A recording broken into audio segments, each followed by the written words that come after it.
Hey boos, in this video I give commentary based on my opinion. Nothing is to be taken as factual.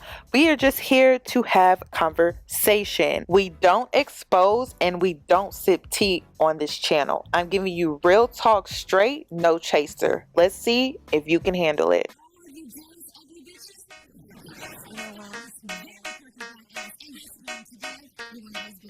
Cause I'm a boss. Oh, hell no.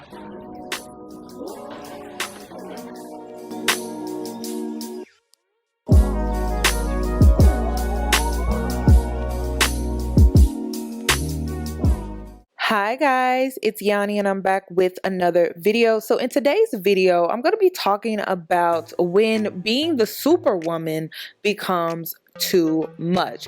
Now, since we have been in quarantine, I have kind of reverted back to old habits by being entertained by reality TV. So I ended up tuning in to Waka and Tammy's reality show, What the Flocka, and it's centered around their marriage and family. While watching the show, one of the main things that stuck out to me was the fact that Waka Flocka has this standard that his woman should fulfill the traditional roles within the household. So that would involve cooking, cleaning, also making sure that she keeps herself up.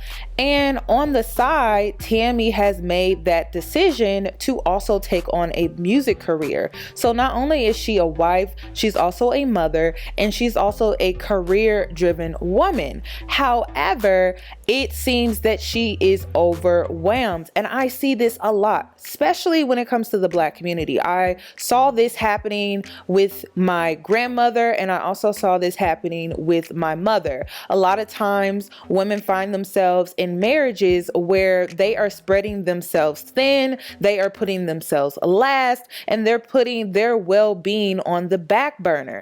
What's wrong?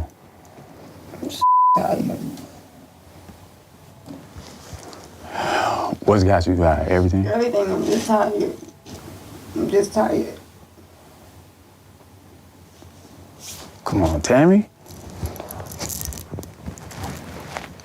Talk to me. What's up?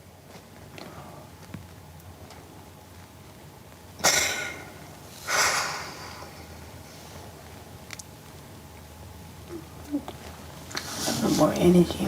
I'm just tired. What caused this? What caused this though? Like, what triggered this? Everything. I'm just tired. It's just everything. I just wake up and got cameras in my face. I'm trying to fix my house. I'm trying to finish the album. I'm trying to be a good mother. I'm trying to cater to my husband. I'm trying to help my family. I'm just tired, yo.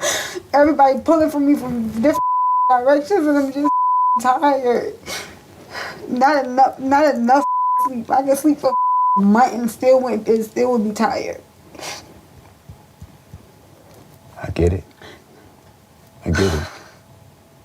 But you got this though. You got this.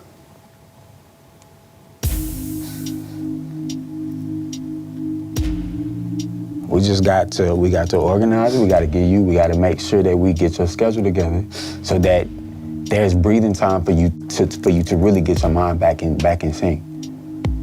We got to prioritize at what's most important. I have these cameras in my face, and I don't want to expose myself in this way, but I just can't hold it in no more. I don't know what else to do. I've always done things on my own. So I need to learn how to step back and ask for help. Now, I know a lot of you guys are probably saying that hypergamy, the lifestyle, could be the solution to her problem.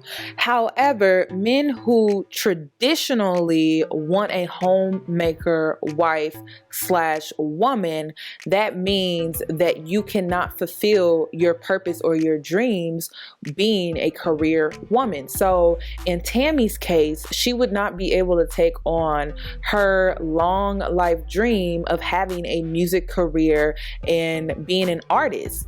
So where does that put the women who don't want to take on the hypergamy lifestyle for that reason alone?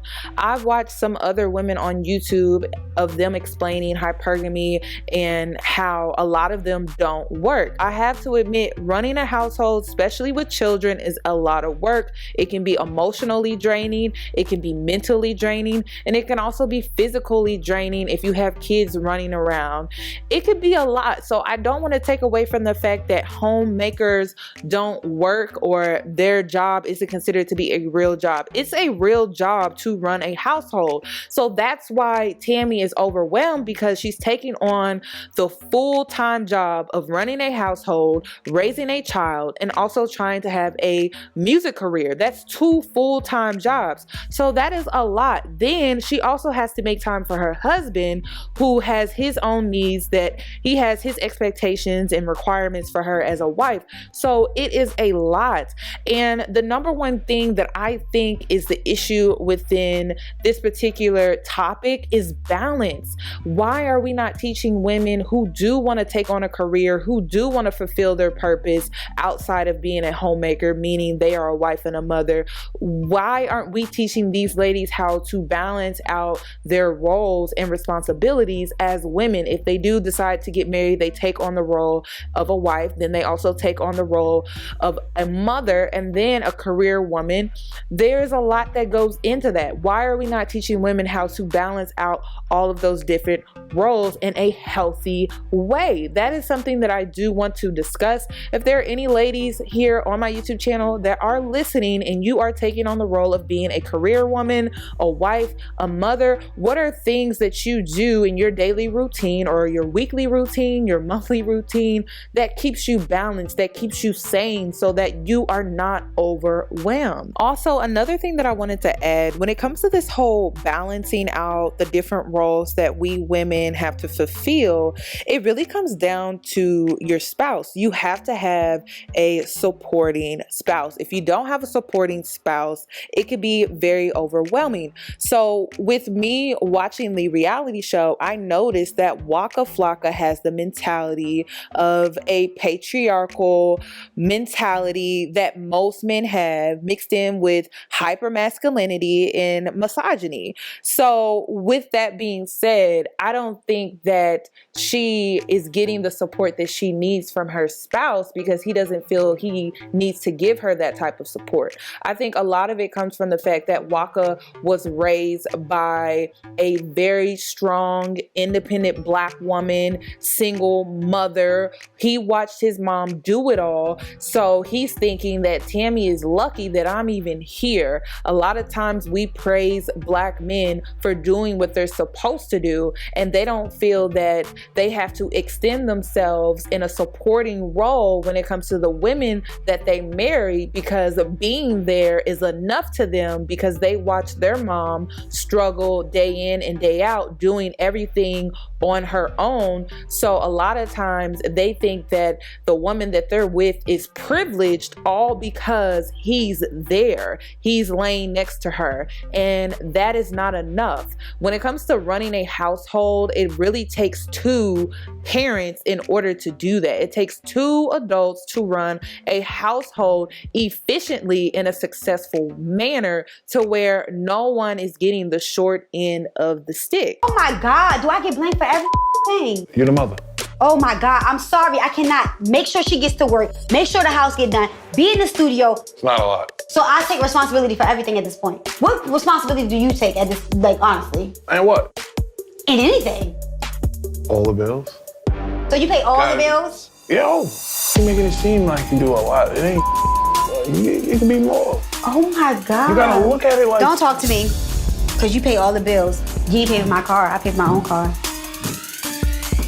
Are we done? So honestly, the dysfunction comes from being raised in a single parent household. It's not just based off of single mothers, because when it comes to being a single mother, the only way a mother could be a single mother is when a man is absent. So prime example would be Tammy. Her father was incarcerated when she was 1 year old. So she only saw her mom in the household. So she was raised in a one parent household, and she only saw her mom do majority of the household chores, and then also extending herself outside of the household and being a working mom. That's all she saw. Waka Flocka is another one. I believe his father was incarcerated, so he saw his mom doing it all. So these are two first generation individuals who are married, who are trying to do the functional version of family and marriage, and it's actually dysfunctional because of the environment that they came from based off of their childhood. So this is why it's so imperative that you do a lot of reflecting on your childhood and you're able to identify and acknowledge the dysfunction so that you're not continuing that in your adult life through family, through marriage, with your spouse. You have to do a lot of reflecting. This is why I encourage people to go to therapy, to talk about the different things that they encountered within their childhood, whether it was dysfunctional or it was normalized to them. It's something that you have to identify so that you can correct those issues and you're not living in dysfunction within your adulthood, because we do have the power to change our situation within our adult life if we are able to identify what those issues may be. One last thing that I want to touch on, and if you can relate to this, please give this video a thumbs up. So how many women got to a point in their life where they were at their breaking point? How many women could relate to Tammy sitting in her closet on the floor crying because she was tired? How many women could relate to that? How many women felt that they were defeated in their marriage? How many women felt that they were defeated within their relationship? How many single women feel that they are not good enough because they're not in a relationship? How many women feel that they are not good enough because maybe you are comparing yourself and your lifestyle to people on social media? How many women are at their breaking point mentally, emotionally, and physically? These things are pretty common in women who simply don't prioritize self-care. This is why I preach about self-care. I preach about mental health. I really preach about the well-being of women because it's so important. We have got to start prioritizing our well-being. That includes physically, that includes emotionally, that includes mentally, because you don't want to ever get to a point again where you are sitting on the floor having a complete mental breakdown because you forgot to prioritize your well-being. It is so important. And one thing that I hate seeing, because I saw it so much growing up with the women in my family, they never prioritize their well-being. They never prioritize self-care. They never put themselves first because they felt like it wasn't the thing to do, because they were taught to sacrifice. They were taught to tolerate. They were taught to give, and receive nothing in return. And that is not what womanhood is about. Womanhood is about receiving so that you can multiply. You can't give if you're not receiving. And that is the role that we women play. And I would like to see that become the functional way of being a woman, whether you are single, married, or in a relationship. It is the functional way. And I would like to see our traditional roles as women be as simple as putting ourselves first in taking care of ourselves. Let's redefine what being a superwoman truly means. Let's make it about spa days. Let's make it about self-care. Let's make it about girls' night out. Let's make it about taking care of ourselves and loving on ourselves and not extending ourselves to a point where we are at our breaking point. Let's redefine what being a superwoman truly means. I saw a tweet on Twitter that said, "I don't like getting marriage advice from African women because I know it involves suffering." And it's not just African women, it's the Black community. We are taught to suffer and to pray. I'm all for praying, but I think action has to really back up prayer. So you can pray, but take care of yourself. You can pray, but go to therapy. You can pray, but make sure you have a self-care routine. You can pray, but make sure you're putting yourself first and taking care of yourself so that you can be there for the loved ones in your life. You can pray, but put some action behind that prayer. So that's all that I have regarding this video, you guys. I would love your thoughts and opinions, so make sure you comment them down below. And if you are new here, please subscribe, hit that notification bell so that you are notified, and I'll catch you in my next one.